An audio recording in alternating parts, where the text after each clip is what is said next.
پدر جانم فدای صحبتی والای تو، من فدای دیده به خواب در شبهای تو.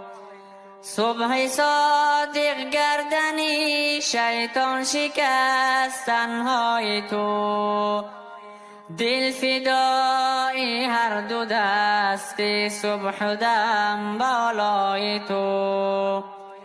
یک دعا در نیمی شب از تو طلب دارم پدر، یک ترحم، یک نظر، یک لطف از آن چشمی تر. یک دعا در نیمی شب از تو طلب دارم پدر، یک ترحم، یک نظر، یک لطف از آن چشمی تر. خدمتت را من بر جان آوردم ای قبلگاه، از خدا دارم طلب دارد تو را اندر پناه. یک دعا در نیمی شب از تو طلب دارم پدر، یک ترحم، یک نظر، یک لطف از آن چشمی تر. روز و شب دارم دعایت را به درگاه خدا، چشمی بد بین کور بادا گر کند بر تو نگاه. یک دعا در نیمی شب از تو طلب دارم پدر، یک ترحم، یک نظر، یک لطف از آن چشمی تر.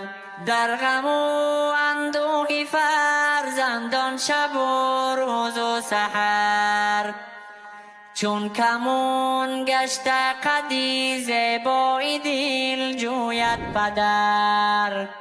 یک دعا در نیمی شب از تو طلب دارم پدر، یک ترحم، یک نظر، یک لطف از آن چشمی تر.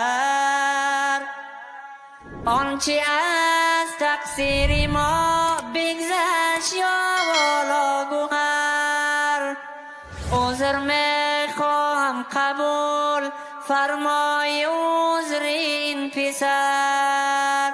یک دعا در نیمی شب از تو طلب دارم پدر، یک ترحم، یک نظر، یک لطف از آن چشمی تر.